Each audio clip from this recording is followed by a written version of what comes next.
And welcome back to another week of Part of the Disruption. I am your host, Weasel, and I'm joined by the room shakers again, the bosses of all bosses.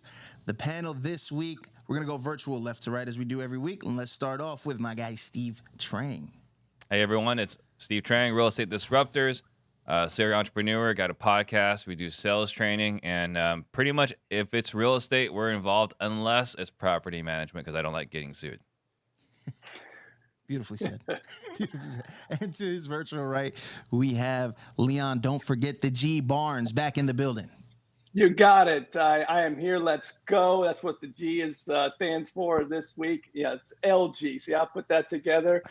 I'm the director of membership results for the Collective Genius, the mastermind community for real estate investors.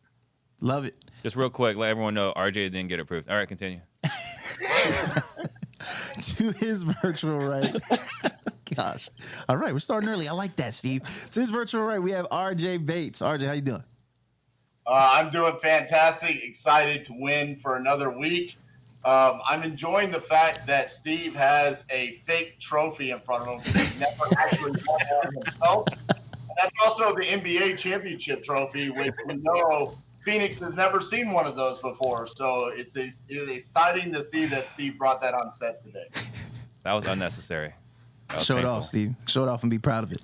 You earned it. There you go. There you go. And last but certainly not least, we have our guy CJ Chris Jefferson in the building. How you doing today, man? I'm doing good, Weasel, man. It's good to be back. Excited to win again this week. I think I got the most wins so far. So it'll be a good conversation, some good topics today. Chris Jefferson, Charged Up University. Shout out to the U family. Let's get into it, man. I'm excited today. There it is. There it is. And congratulations on winning the pre-show poll. You're predicted at 64% of the votes to be the winner this week. It's preseason, doesn't matter. We had to start an actual poll.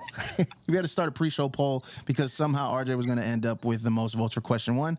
We haven't even asked the question yet. So for those tuning in for the first time, the way this works is we ask 5 questions and then a 6th question that's submitted by you guys, the viewers. So make sure you're dropping your questions in the chat so that way we might pick yours for the last question of the day. Each contestant will have 45 seconds to answer the question, and then the panel will then have an open floor moment where we allow them to argue and either agree or disagree. So, gentlemen, you guys ready for the first question? Let's Go. Let's do it. All right. Opendoor is getting sued. What are your thoughts on that? And let's start with Leon G. Barnes. So my thoughts are this. They're simple, and I have to PC this up because my kids like to go back and watch Daddy dominate on this show. So my thoughts are this: is they broke a couple cardinal rules here, and they're a big whale, so they're an easy target. But the number one rule that they broke is don't be a Richard. Just don't be a dick, right? That's first and foremost. Second is the cardinal rule of putting profits over people. It's pretty simple, guys. This industry already has, a bad name at times because people go out and do add-on fees and retrade at numbers that they never thought that they were going to. They knew that they weren't going to put that deal under contract and actually close and perform on it. So frankly, I feel like they got what they deserve, especially being a big whale. Don't break the cardinal rules.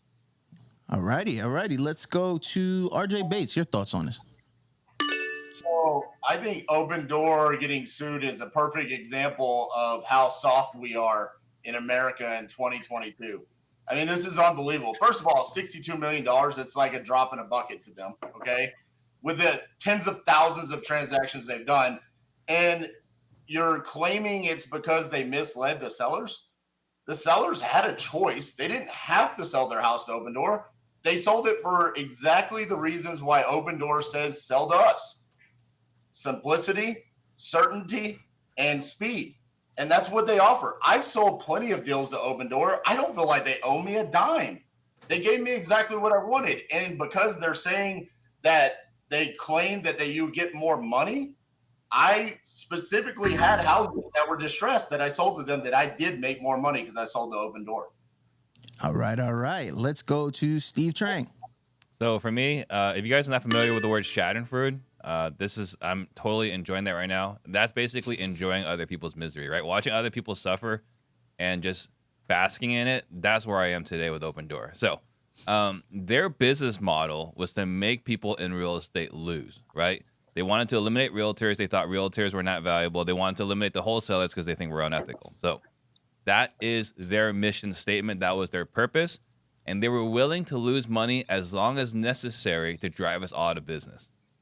So for me, I am ecstatic that they're out of business. I think they're getting exactly what they deserve. And I said before, I think Opendoor, OfferPad are going to be out of business as soon as the market changes. I think we're starting to see that's probably going to happen. And I was never worried about Opendoor and OfferPad. I was always worried about who was going to come after them. All right, and let's go to the reigning champ, Chris Jefferson. Your thoughts? Yeah, so Opendoor, this whole situation. RJ knows this. Him and I are somebody there on the phones a lot, talking with sellers. This has been something, right? The sellers have literally kind of thrown in your face over the past couple of years. Hey, I've got this offer for Opendoor. It's way higher than your offer. Yada yada yada yada yada. And I think the reality of it is now that this is going to be a great sales opportunity as you're talking to homeowners in the future, where you can educate them on this whole entire iBuyer process. You can educate them on exactly what is going on. I think it's a great rapport building opportunity when having a conversation with the seller. I think it's a great educational moment to show sellers what has actually taken place in the market and show them why your company doing business with you is exactly where they should go and that they need to be doing business and signing their offer with you 110%. So I'm excited about it. I think it's good. I think it's going to be a great way to leverage for your business.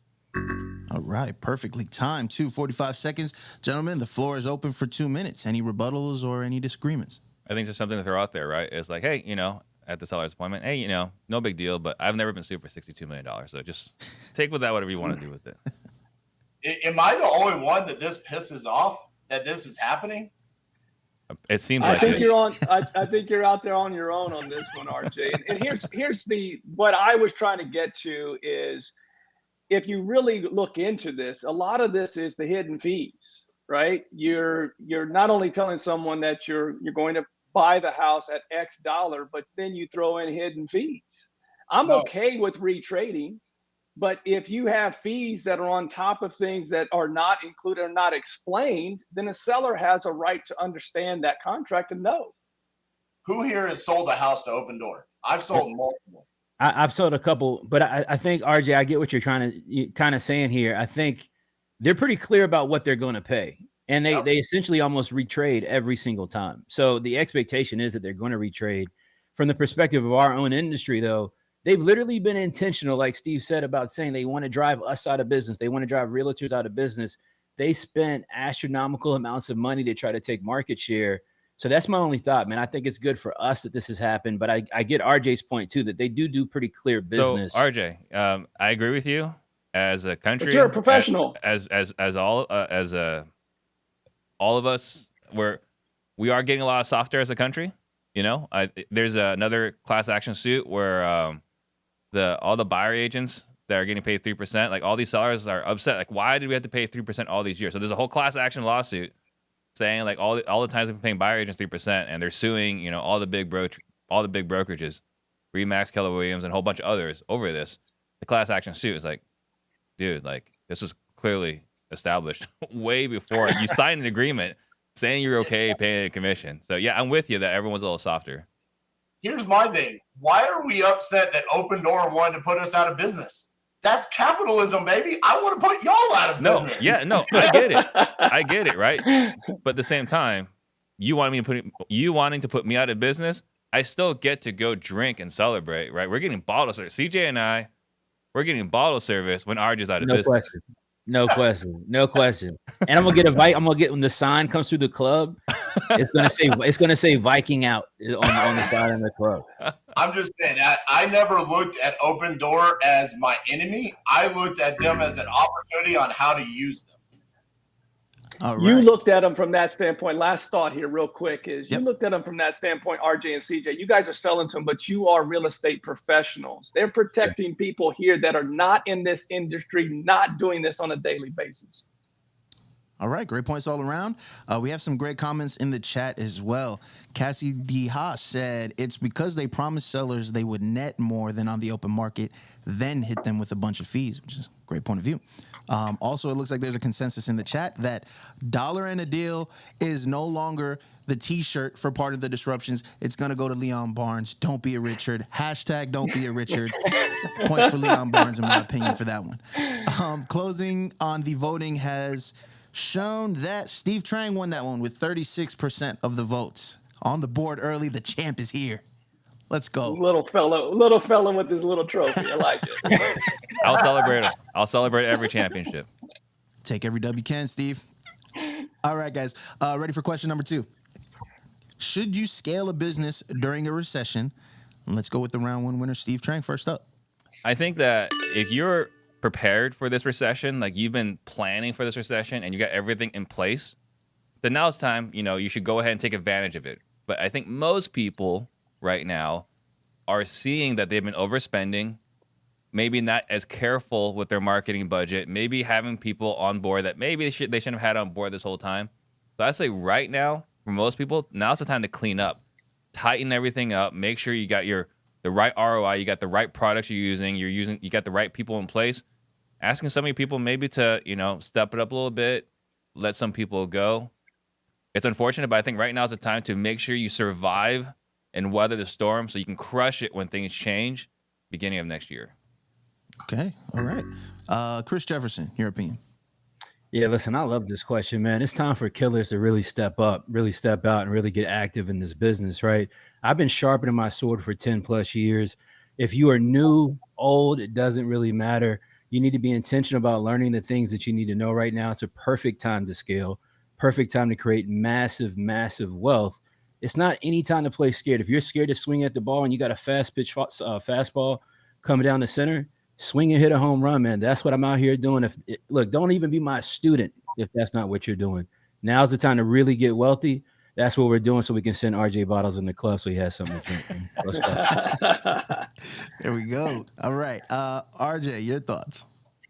I absolutely agree with CJ. I think this is the time to be scaling up. Listen, we've been on this run where the market's been going up for 10 plus years. So we knew this was coming. This is not a surprise. It's not a shock. Supposedly half the country voted in Sleepy Joe. So we also knew it was coming after we did that. So the handwriting's been on the wall. Okay. And so for us, we have been prepared for this moment. We made sure that we got rid of the assets that we no longer wanted to hold forever. And we are fully prepared to scale up during this recession. And yes, we are in a recession. You can't just change definitions because you feel like it. Okay. And RJ, do I have your verbal commitment that when you receive the bottles in the club from CJ, Big Weasel can participate in the activities? It's a hard pass. All right. Leon, your thoughts? Market share gained during a recession should never be lost. Let me say that again. The market share that you gain today, you should never lose. But to Steve's point earlier, if you've prepared for it, RJ just mentioned this, we have been the last 3 years, every investor I know, their last 3 years have been their best years consecutively. Their best year was 2019. Their best year was 2020, 2021. If you've prepared for it financially, get after it, because the market share that you gain today, if you're a good business owner, you'll never lose it and you'll continue to grow. Okay. Great points all around. Gentlemen, the floor is open. I got a quick thought, right? So I'm somebody who started in 2008, and I hear this argument like if you prepared and this, that, and the third. I didn't come in necessarily fully prepared. I could have taken some very simple, basic concepts like seller financing at that point in time, substitution of collateral, and I could literally have created a massive, massive wealth opportunity for myself with little to no experience at the time. I don't think this is contingent of an opportunity on how good you are, what your skill set is. Will that benefit you? Yes. We're literally going into the lifetime opportunity. Take advantage of it. Do not play scared right now. This is not the time whatsoever. Okay. Any other points that anyone would like to make before we? I think one thing to add as far as preparation, I know that we all knew something was going to come. I don't think any of us expected it was going to be like this, right? Like watching the Fed jump the rate consecutively 75 bips, 2 meetings in a row, having the iBuyers that were depending on those interest rates for their yield, having that affect their purchasing price. Having it change this quickly, I don't think any of us have experienced a market shift this fast. I got to grow in 2007. I got to learn and experience it.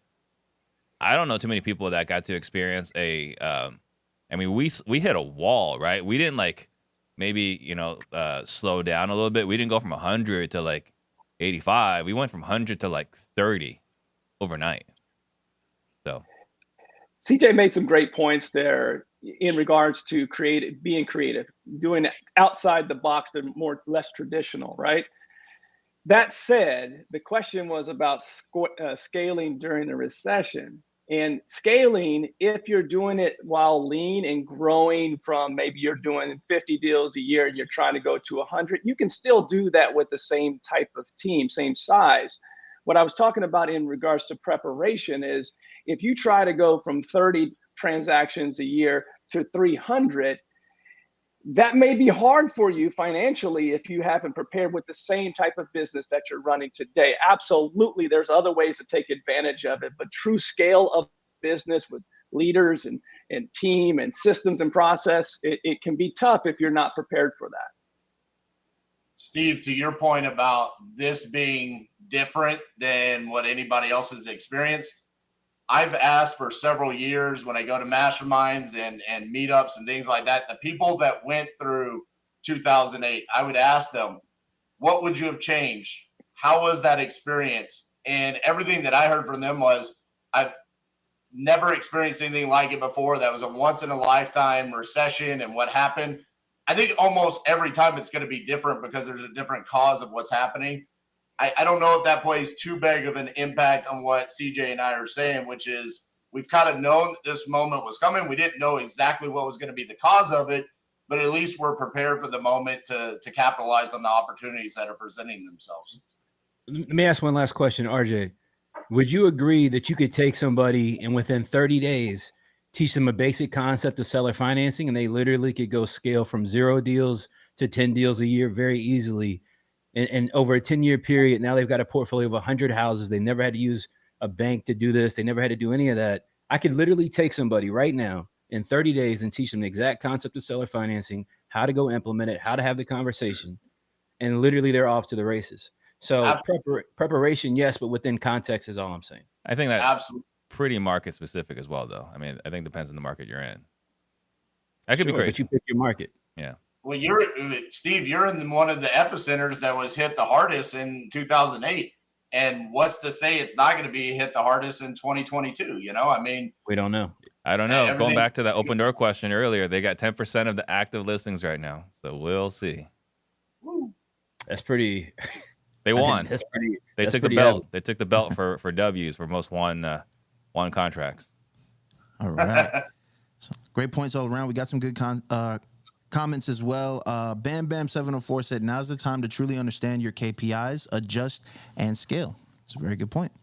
Know your numbers. That's another hashtag for you. Know your numbers. There we go. Kip Stevens said, the panel looks like a lineup for a diversified softball team. Softball? Before we close out the voting, I just would love your opinions on that one, guys. Softball, basketball. Oh, softball. Steve, one step back. They're looking at RJ with the beard and the hat. I think that's where they're going. There you go. Player. The diversified softball. He does look like he'd probably be really good at catching. It looks like he does, man. I think RJ. He looks like from one of those movies, those baseball movies. The catcher had that beard, man. It does look like that for sure. Yeah. I did play catcher in high school. See, yeah. I mean, I think he would have killed on the U.S. women's softball team. He's got to grow the hair back for that. He's got to grow it back out for that. I'm proud of this question, Weasel. I finished in last place. Can we move on? Well, I'd like to point out that as soon as you did somebody called RJ Trump. I love this, man. I love it. Yeah, there's a couple comments in there. Tripping, RJ, for sure. I'd just like to point out, RJ, that as soon as you said I can't enjoy the bottles in the club with you, you came in last place. So, it looks like Chris Jefferson pulled out the W for round 2. So we're 1-1 with Steve Trang and CJ. And we're going into question 3. Guys, you ready?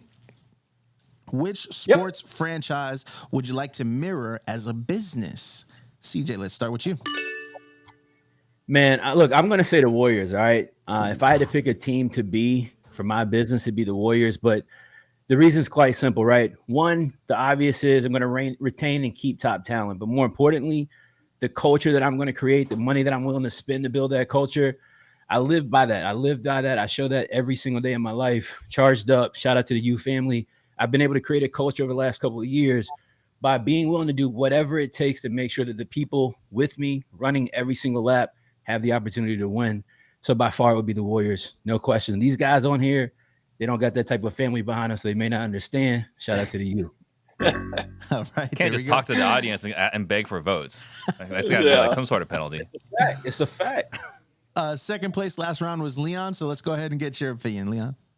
Yeah, this one's really hard for me because I'm a diehard, lifelong Kansas City Chiefs fan, and so this was a hard question for me to answer. But the right answer for me is the Pittsburgh Steelers, and here's why. In my lifetime, I'm 45 years old. That franchise has had 3 Hall of Fame coaches. They have Hall of Fame ownership, Hall of Fame coaches. And last I checked, Mike Tomlin's their current head coach has never had a losing season. They are winners across the board. It comes from the top down. The culture is there. They win championships, and they're always, always competitive and consistent. So for me, the franchise I would want to model off of is the Pittsburgh Steelers. Okay, let's go to RJ. So I'm going to go with the New England Patriots. They're my favorite team on planet And Earth. that's your time. You're out. I'm sorry. Your clock can restart. Go ahead. So New England Patriots, so much so we even adopted one of their core values, which is do your job. But also going back to their owner, Robert Kraft, I consider myself very similar to him in the fact of if you go read the book, The Dynasty, about Robert Kraft buying the New England Patriots, he went into a bank in Boston with nothing to his name and convinced them to give him money to buy the New England Patriots and create the dynasty. I think the ability to recruit top coaching, top talent, and keep them around, regardless of what's happened over the past 20 years, they've been successful. And I love the fact that they live in the gray area. I mean, look, you look at great organizations like the Patriots and All In, they're willing to do whatever it takes to get that belt. And I want to mirror that just like those organizations. Okay. All right. Last but not least, we're going over to Shout Steve. out to Carlos, man. Shout out to Carlos. CJ got it. Oh man. So I think RJ has the right answer, but his explanation was terrible. So I think really what we're looking at is the New England Patriots. And the reason why is the plug and play component, right? They've got structure, they got the culture, they got the right leadership. Doesn't matter if you've got a checkered past like Randy Moss or whatever, they can put you in, plug into a system, and get you performing at a high level. So I think their ability to bring in players that were facing troubled leadership and still excelling in their roles, and being able to get these guys their second, fourth round picks and becoming Pro Bowlers on a regular, consistent basis. Everyone that comes in just wins, and consistently they're one of the top performing teams, and they don't have to go and get the best players. They can get anybody and plug him in. I mean, the fact that they took Troy Brown and turned him from receiver to corner, I mean, that just talks about how the quality of the coaching within that organization. I got Shout out to Steve for dropping the Troy Brown line. I think he should listen for that. I didn't know he was going to pull that one. But RJ, you are right. You know, Dynasty is a great book, and it does talk about Kraft walking into the bank as a printer and getting that money. It just happened to leave out the other thing that he walked in just a few years ago here in Florida. Didn't mention anything about that because he's walked into some other establishments as well. But he was confused. He was confused. The lighting, the red lighting was confusing. The red light district. No, it's look, I hear you guys, but I hear you guys talking a lot from the top down, right? I hear you guys focusing a lot of your conversation here on management, on ownership, on coaching, and all that's great. But if you're being blatantly honest, I don't know that New England's been able to necessarily retain top talent. I think they've been able to grow top talent. They couldn't retain Tom Brady. They've been able to retain Bill Belichick. I don't think they won the championship last year. I highly doubt RJ's a big fan. I don't think they're going to win a championship this year. The reason I said the Warriors is because they put players first. They created a culture with great ownership, with great coaching, but they brought in great talent. Maybe not the best talent, not the best high school talent, not the best college talent. What are you talking? But You're not talking about not the best talent. One of the greatest players of all time.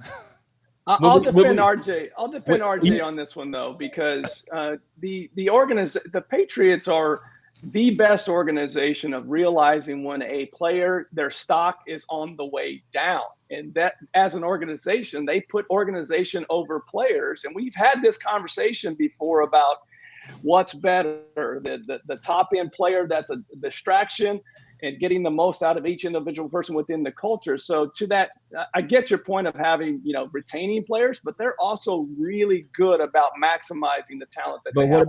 Leon, what about when you can maximize talent, when you can maximize a Jordan Poole, you can maximize a Draymond Green, when you can take a Steph Curry that wasn't a top college player really until his senior year, right until his last year in school. You can take that type of talent, you can grow into Hall of Fame talent. Klay Thompson, RJ Bates didn't know who Klay Thompson was until he got to the Warriors. Let's just keep it real. Everyone knew Steph Curry was going to be great. Everyone knew. The Suns traded for Steph Curry, and the Warriors reneged on it before. Stop. They knew he would be a great shooter. Let's all be honest. I'm a basketball guy. Do we know how many people wrote Steph Curry off when he had bad ankles? A lot. A lot of people did. Thank you. Hold on 1 second here, CJ, because I got to defend myself. I'm a sports guy, okay? Please. I hung out with Klay Thompson at a Washington State-Stanford game, okay? So don't even go there, all right? You didn't even know that Klay Thompson went to Washington State. And then when you're talking about Julian Edelman, Wes Welker, these were not star players until they came to the Patriots. So you're talking about a Jordan Poole. Come on. No one knows. You're telling me Jordan Poole's not a star right now? No. Oh, listen, come on. That championship was won because of Steph. Okay, and listen, you never even brought up Steve Kerr. What about his leadership? I mentioned coaching. I think the Warriors have an organization where they develop from the ownership down to player. Great culture, great team effort. Everybody's dialed into the system. If you're not like KD, what did Draymond tell KD? RJ, get out of here. We don't need you. Right? We don't need you. Right? We can bring other players in. We can get Andre Iguodala back. We can go win another championship. That's what they did. Draymond says a lot, though, okay? You can't give him credit when he's right. All right. Voting is getting ready to close right now. I got to say, I've never questioned your guys' qualifications to be on this program before, but the fact that nobody said the Yankees, I guess we're not winners in this program. What? Dude. Points for me on this one. I get the question. All right, guys. It looks like Chris Jefferson took that one also with 40% of the votes. So shout out to Chris Jefferson on that. So what we have to do to qualify to win the round, we just got to give a shout out to the U. This is what it appears to be the strategy here. Hey, listen, listen. You know how waves work? You know how waves work, right? You guys got nice water over there. Listen. This is how a wave works. You either get pushed over by the wave or you got to ride it, man. You got to make a choice. All right, guys. Question number 4 is, are great entrepreneurs naturally gifted, or can you learn to be one? And let's go back with last round's champ, Chris Jefferson. Yeah, look, I think it could be learned to be a great entrepreneur. To be a great entrepreneur, to be a good businessman, a great businessman, woman, it takes skill. It takes time to develop that. I think a lot of people get into business, entrepreneurship, and they have a great concept. They got a great product, a great idea. And they think just because of that, all of a sudden it's just going to take off. You're going to make a bunch of money and everything's just going to be beautiful. That's just not how entrepreneurship truly works. It's a lot of valleys in this. There's a lot of bad days. There's a lot of days you wake up and it's not how you wanted it to be. That can be learned over time. You have to constantly be developing your skill, seeing the things that you're weak at, what you can get better at. And eventually over time, you become a legendary entrepreneur and you can make massive, massive money as a result. So I think it's something that could easily be learned if you're willing to be dedicated to the craft of learning how to be a good entrepreneur. All right. Leon G. Barnes, your thoughts? Yeah, like anything, you often hear are leaders born? Are entrepreneurs born? There are traits that everyone has that are gifts, and you can use those gifts as you see fit. But I think in this particular case, this is something that can definitely be learned. There are some natural traits here. I talk to entrepreneurs on a daily basis.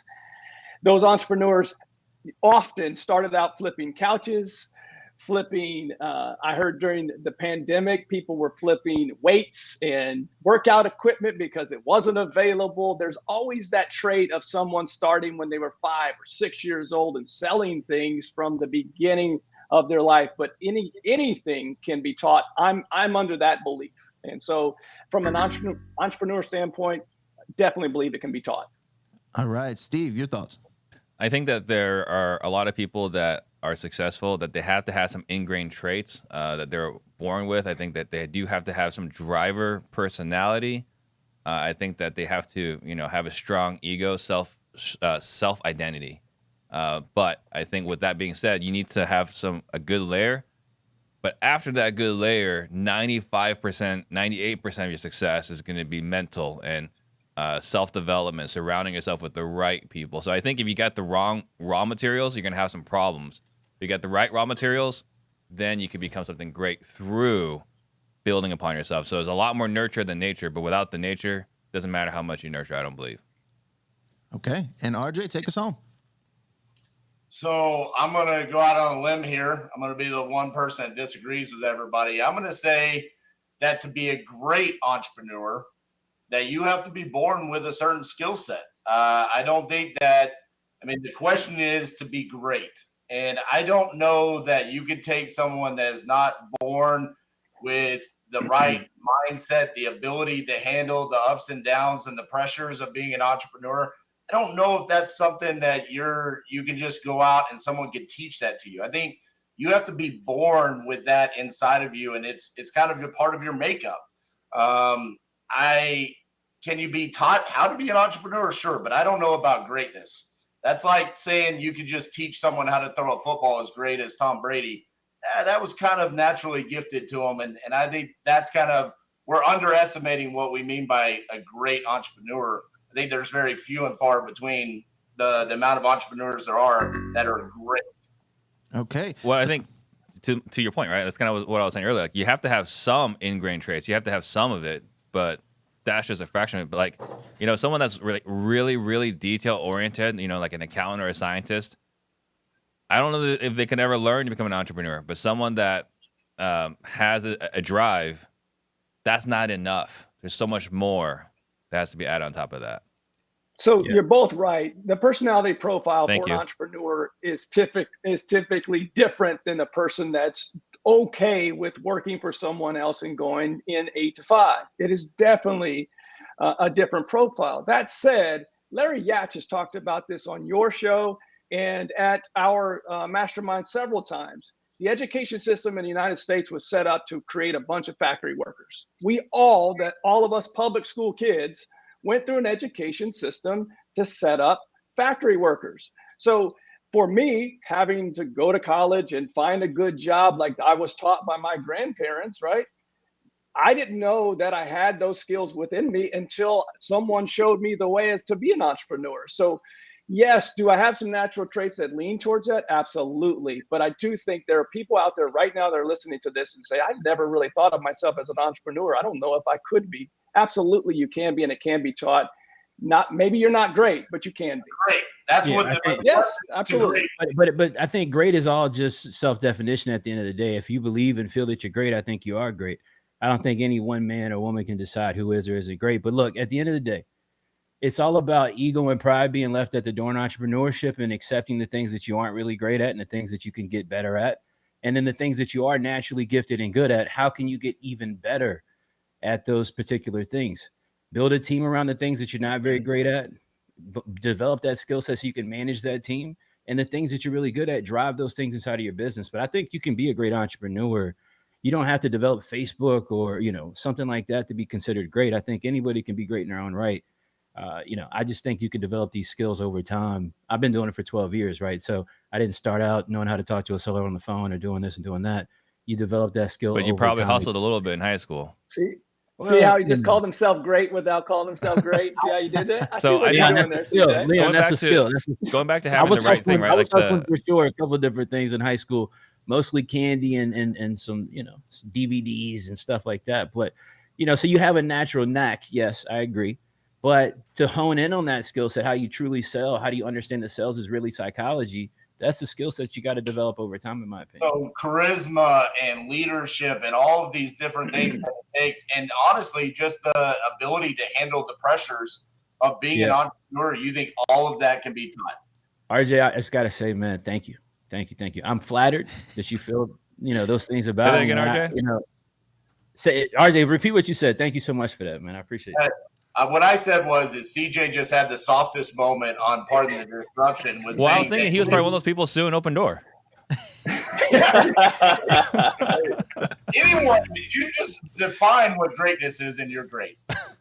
I think that's fair, man. I think that's fair. I think that the only exception, if you don't have, we're talking about the natural ingrained traits. If you don't have that, I think the only other way is you have to have like some severe trauma, right, to really kind of like shift you. To motivate you to be an entrepreneur. Because if you don't have some of those ingrained traits, the ones where you got in trouble in school or you're selling things maybe you shouldn't have been selling, right? If you didn't have those things, then you're going to have an experience that's going to force you to become an entrepreneur. Otherwise, I think you're going to be a 9-to-5 worker. To RJ's question, right? Does charisma naturally help? For sure. I agree with that 110%. But can that be earned or learned? Yeah, like if you're not good talking to people or you don't feel you're charming or have charisma, go to Toastmasters, go take some different classes, take up some stuff on public speaking, like develop how those things work and you can get good at it. You don't have to teach RJ that. He already has no personality. He's figured out how to make charisma work. That's fair. CJ is a perfect example of how this cannot happen, okay? You cannot be taught to be charismatic. You can't be taught to be a great entrepreneur. See? Look at CJ. All right, we have some great comments in the chat. One from Adam. He says, to quote John Maxwell, great leaders aren't born, they're made. Bam Bam 704 says, you have to be born with not being content and stubborn and work ethic, but not an entrepreneur. I think I followed that one. And then there was one more. Cassie said, you have to be able to thrive in certain sets of circumstances too. So great comments from the chat. We appreciate all those. Voting has closed and looks like Steve Trang gets to raise the trophy again because he's on the board with 2 points. So it's coming down to the wire here between CJ and Steve Trang. But Leon and I just got to give a shout out to the U. That's all I'm doing moving forward. That's the secret sauce. There it is. He's figured out the trick. All right, guys, let's go to question number 5. And then we have a few questions that were submitted from the audience that we'll use as the last question. Question number 5 is going to be, what is the number one skill wholesalers underestimate in needing? Let's go with Steve. I think the big thing, and we talked about it last week with Eric Brewer, and we had talked about it with Larry Ash, is leadership, right? Leading people. Like sales and marketing, you can figure out sales as a skill you can learn. You can figure out marketing, that's just copying and pasting from your friends, right? So leadership is leading people. People is the X factor in your business. If you can't recruit people, if you can't train people, if you can't lead people and you're having high turnover, you're going to have a really hard time in this business. So I think leadership, leading the people to empower them to do what they want to do, fitting that within your vision, I think that is the single most valuable skill. And I think wholesalers may not value that initially. I think they figure that out much, much later on in their business. All right, RJ Bates. So I'm going to go with the ability to underwrite a deal. I think this is the number one thing that everyone complains about with wholesalers. And then it's also part of the reason why we're probably getting scrutinized. And there's talks about regulations on the wholesaling industry. When you're talking about underwriting a deal, we have a responsibility to our cash buyers, essentially our customers, to understand where they need a deal, how to actually analyze it. And so we're making sure when we're making an offer, it's a legitimate offer to a seller that can be performed on.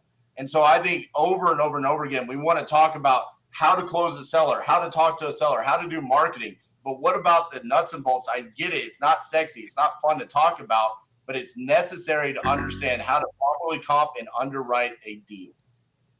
All right, let's go over to Chris Jefferson. Yeah, man, I think this is really simple, actually. I think the number one skill set you got to have is discipline. I think you can be great at all these things that everybody's saying. I think you can be a great entrepreneur. You can be charismatic. You can be whatever you want. But I mean, if you want to be a wholesaler and you don't have discipline and consistency, you're just not going to get very far. This is a business that beats you up on a daily basis. You got to be willing to get up every single day, do things in your business without knowing if it's going to directly return a revenue to you or not. So I think it's discipline, man. I think you got to be able to get up every day, fight the fight in your business, fight for your dream, whatever that might be, and you got to push forward. So number one skill set by far is discipline. I think that is a skill. Love it. All right, Leon Barnes.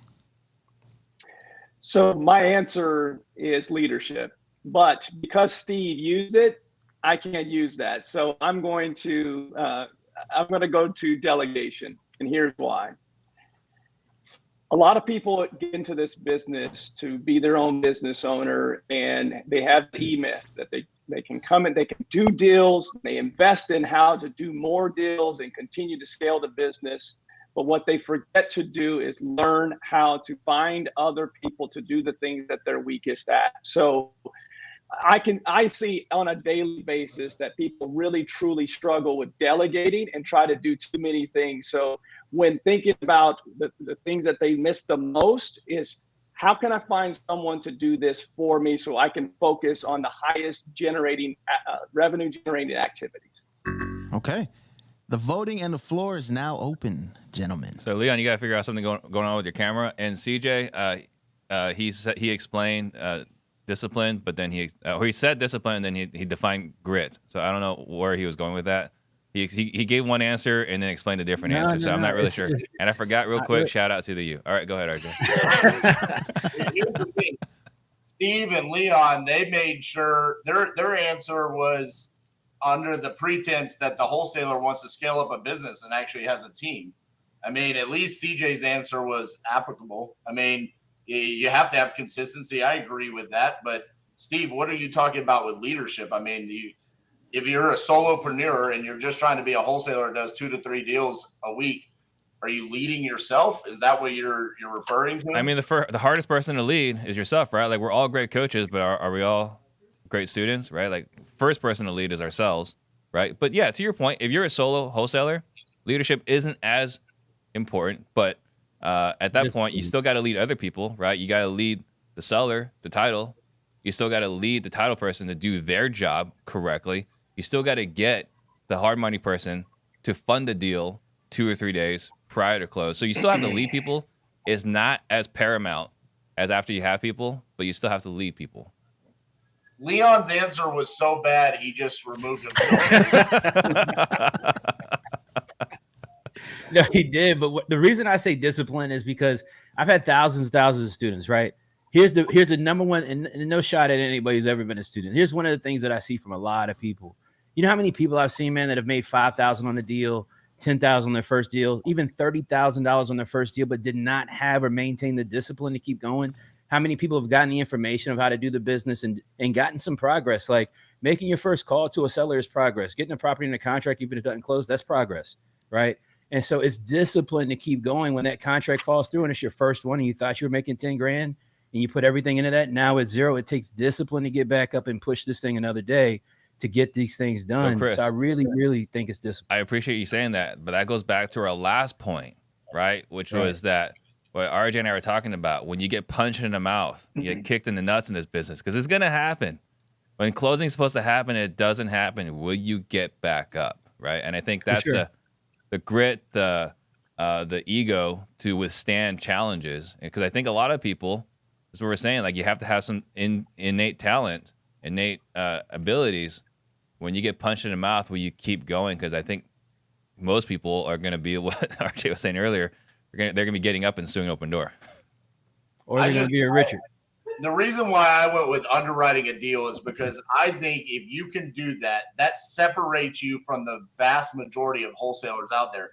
And I get leadership and discipline and all these things. Those are good skill sets that every entrepreneur needs. This is specifically about the wholesaling industry.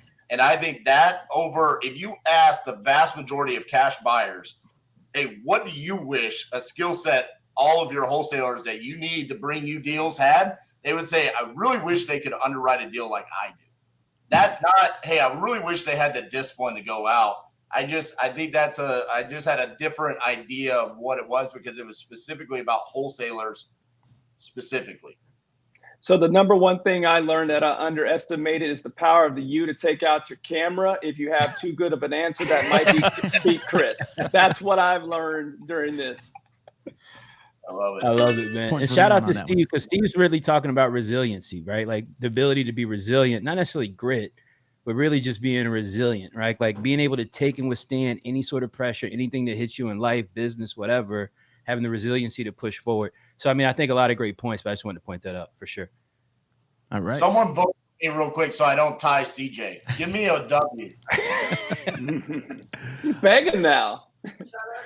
All right. We had some great comments again. The VAs came through. Yeah, baby. I want to highlight Deandra said all great answers is a good question. Agreed. The evolution said without discipline nothing will improve. Agree with that. Isaiah Cena said I agree with RJ until coach spoke. You can underwrite like a mommy flower, but if you're not making offers, what's the point? Shout out to my guy Isaiah, man. There we go. And it looks like RJ Bates edges CJ on this one with 40% of the votes. He's on the board with a point. Let's go, RJ. All right, guys. So we're up to the question that we received. So we actually received a bunch of questions. So shout out to the chat. Thank you for everybody for submitting some great questions. The one that was chosen is going to be, what's the biggest factor that has helped you be successful? Now, this one should get some good responses. We'll start with RJ. I'm going to steal CJ's answer. My consistency, baby. I mean, I don't think there's anyone in this industry that is more consistent than me on a day-to-day basis. I put that on full display. CJ gives me a hard time about it because you know, when I went out and went live for 50 days straight in 50 states, and that for me is what will separate me from anyone out there. Is every day you know where I'm going to be, you know what I'm going to be doing. My team knows it, and that is the leadership by example that I set for them. So I think for me, it's been my consistency, hands down. All right, let's go over to CJ. Yeah, I want to take a second, if you don't mind, Weasel. I just want to shout RJ's win out on the last round from literally winning from my answer. I think that was really great how he did that. But no, RJ's right in this, right? Like, I think what's made me successful over the years is just being resilient, to Steve's point earlier, being consistent, being dedicated. Like entrepreneurship, being a wholesaler and investor, it's a hard road, man. There's dips in this thing. It's not as easy as it always seems. So being able to be consistent through anything, despite anything, whatever challenges, is important. And I do give RJ a lot when he's going on this run online, but it's been impactful. It's helped his business. It's helped the community of real estate.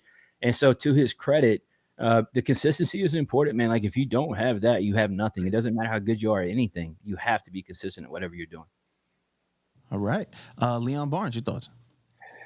So I think both of those answers are great answers based upon we know that to be successful, you have to be a hard worker. You have to have discipline. But I think all of those things are given to be successful. But to add to the biggest factor, we assume those things for successful people are there. It's vision. It ultimately boils down to having a vision of where that hard work and that discipline is going to take you. Because I can show you a lot of people that are what some people wouldn't consider successful, that are hard workers and have tons of discipline. But it's the vision of where you want to go. If you have visions of being a head football coach of the Steelers or the Patriots or any of these teams, that the Warriors we talked about earlier, of finding out what those people did to be successful and mirroring that, we assume that we're going to work hard and have discipline to get there. But vision is going to be the biggest thing, the biggest factor for you. All right, and Steve, it's on you. Make the point. Bring the W Man, back I don't home. know how to top that. I mean, Leon just crushed RJ and CJ, but let me try. So I would say the desire to learn, the unquenchable thirst for more knowledge. You know, for me, I'm always learning. I'm always getting better. You know, the person I was last year is a shell of the person I am this year. Every year I want to be significantly better than I was the year before. And a lot of that is, fortunately, is joining masterminds, surrounding myself with other successful people. Have the great honor to call 3 of these guys my friends, right? If I need something, I can call them. So I would say though, the unquenchable thirst for knowledge, wanting to get better, is probably the one thing that's helped me the most in my business. All right, the voting and the floor is open. To be clear here, Leon, you said the biggest factor that has helped you be successful is having a vision. No, I can only see out of one eye, so that's probably not good for me. But no, I'm a hard worker. I'm disciplined, a lot like the panel here, right? Every single one of us. I don't know you guys as well as I know Steve, but I know you wouldn't be on this panel if you weren't disciplined and a hard worker. But I can work hard and still be in the same position in 10 years if I don't set that plan for myself and learn every day of how I'm going to get there. Because I could only give you one factor, vision, but there's obviously that thirst for knowledge of gaining and becoming more successful than you are today is the point I was trying to make. I think to Leon's point, there's a lot of amazing blue collar guys out there that work hard and are disciplined. I think that's where Leon's going with his answer. I didn't say I work hard. I said I'm consistent. So yeah, having a vision is important, but if I'm not consistent within that vision's going nowhere. Absolutely. Some people have so much vision they never even get started. Some people have so much vision they never even get started on the business. They've been watching YouTube videos and every Trang interview. They've been watching RJ Bates for 50 plus days on YouTube. They've been thinking about joining the U family and haven't made their mind up yet, whatever the case might be. All right. But again, the reality is vision has to take you somewhere. I prefaced it with both were great answers, and you do have to have discipline, and you do have to be a hard worker. I prefaced it with that's an assume. You're assuming that. That's kind of like you have to have integrity, right? You have to be a hard worker, right? Like those are all things that are given. I think Leon's point was that to separate yourself from everyone else. Are you a part of Leon's team? No, I'm just saying. I was really impressed at how much better his answer was than your two's, both of yours. I've never seen one person be so much better than the other two. So I was kind of speechless. Let him throw the bone here. RJ, let him throw the dog a bone. I'll take it. Listen, and I want him to get a point. I want him to get a point. For my mission statement, man. I got to get my mission statement up here, man. Is it for real? I didn't know the key to winning a question was having it behind us on the wall. Yeah, I see what's going on. All right, you guys got to update your walls. All right, so the voting is getting ready to close, but it looks like there's a pretty convincing margin for Leon G. Barnes. So he is on the board. That means everybody scored a point this week. It also is an awkward situation because now we have a tie. So on the fly, this is what we're doing. CJ and Steve Trang, we're going to duke it out. This is a 1v1 right now. Uh-oh. One question. You guys both get a turn. That question is, if you could start all over again, what would you do differently? Steve, you're up first. If I could start all over again, I would say the first thing I would do is hire a coach. Someone that's done exactly what I want to accomplish. Not someone that's advertising on YouTube, not someone that's famous on social media, but someone that's done exactly what I want to do and is living the life I want to live. Seek them out. Maybe I work for them. Maybe I hire them, put on a credit card. I don't know, but I would find who I want to be and do everything I can to be in close proximity to that person. All right. And CJ? Yeah, I agree some with what Steve said, really. I started out by finding somebody that, was local to my area and nobody really knew. I was my first private lender, somebody that I could attach on to, learn from, figure some things out with. So I think coaching is extremely important. I think coaching is extremely critical. But most importantly, just myself personally looking back, I'd be more intentional about creating foundational revenue in my life and in my business with buy and hold real estate, with, creative seller finance opportunities. I think that's one mistake that I made early on and waited too long to do, was creating foundational revenue that you can take and use in your life and in your business, because a lot of us get started with no money, right? A lot of us aren't engineers like Steve and have come from good background with a good job and different things like that. And so what has to happen is you have to create rev that you can live from, but that you can also grow and scale a business from. And I think buy and hold and consistent revenue is a great way to do that. So if I had to start back over, I'd be very intentional about doing that from the beginning. All right. So shots thrown in the 1v1. I like that. The voting is open for all of the viewers. We got to pick a champion. The voting is open for the viewers, so please Hard make sure work you and throw those discipline. votes. What was it? Consistency. That's what it took to get that college degree. So thank you. Go ahead, Steve. That's why I dropped out, man. That's why I dropped out. I like how he painted you as a silver spoon kid. I love that. I actually wrote No, a not Silver Spoon Kid. I mean, go ahead, Steve. I was gonna say I haven't announced this yet publicly, but I had a biography written about my parents, and so we're gonna talk about that at some point. I'm gonna be promoting it, but you'll see not a silver spoon, right? Yeah, not silver spoon. I probably had more of a silver spoon than all of you, to be honest. What I mean more so is from a collegiate educational level. Steve's highly educated, extremely smart, brilliant guy. And so he had an opportunity when he came into the business where he had money from a nice, probably W-2, right? Nice paycheck that he could take and start building his business off of. Most people getting into real estate do not have that. I didn't have that. I made $15 an hour when I started in real estate. And so what I simply mean is that resiliency, those different things, the charm, and that, you got it. That has to get put together somewhere.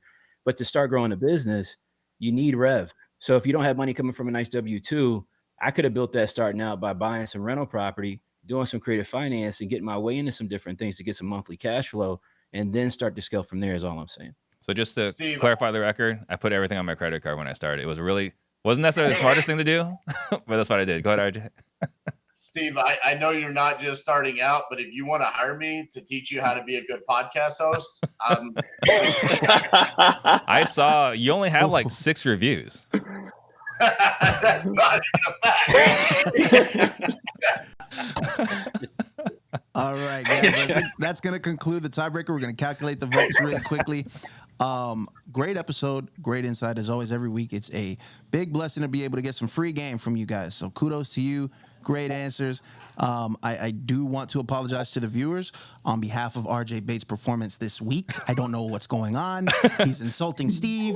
He's hating on Leon's mission statement. He's plagiarizing CJ, and he won't share his alcohol with me. Get him, Weasel. So Get him, Weasel. It's all over the place with him this week. With that being said, Steve Trang, 64% of the votes. He is our winner this week. What? Hold that little trophy up, my man. You won. Little guy. Well done. No shame. Well No shame. done. Great job again. Gentlemen, we'll go ahead left to right on the screen for everyone. Go ahead and say your goodbyes. Tell everyone where they can follow you. Let's start with the champ, Steve. Yeah, Steve Trang, obviously this YouTube channel, Spotify, iTunes, is just Real Estate Disruptors. At steve.trang on Instagram. That's the best way to connect with me and my organization. Awesome. All right. Leon. So Leon G. Barnes, Director of Membership for the Collective Genius. You can find more about us at learnmooreaboutcg.com. Guys, I thoroughly enjoyed today. Sorry for the camera thing, but again, I know now not to speak negative of the U, because then it sends surges through my computer and I can't even respond. Great job today, this week, guys. All right. RJ Bates. I am so excited for Steve. He finally won after episode 6. He finally won on his own YouTube channel. So congratulations. This is number 2. This is the second time. Go back, watch the I tape. want to do the first time you won, okay? Don't Kyler Murray this. Go back and watch the tape. Kyler Murray. Oh, nice. Cool. And really, more than Steve winning, I'm just happy that CJ didn't win. I'm getting tired of hearing him talk. But RJ Bates III, you can follow me on TikTok, Instagram, and check out titaniumcrucible.com. There it is. And CJ, bring us home. Chris Jefferson III. All right. You can find me on Instagram at the Chris Jefferson. Startflippingdeals.com. Shout out to the U family once again. If you're interested in getting into real estate, talk to one of my students. They can tell you all about the program and they can help you out with any questions as well. Always a pleasure, man, doing this each and every week. I love this concept because it's no one opinion is right. There's, having a different winner every week, having different opinions. I think that's a really great thing, man, because we're educating the community and showing people why this is special. Go share this link, go share this episode and tell people about what we're doing. Tap in next week, man. See you guys then. Absolutely. And to his point, make sure you subscribe to the channel, like the video. Thank you guys for all your comments. We're here each and every Thursday, 11:30 a.m.-ish. That's when we go live. Tell a friend to tell a friend. Next week, let's set some records on the votes. Let's see if we can get RJ a couple more rounds next week. You guys have a great rest of your weekend. We'll see you next Nice. week.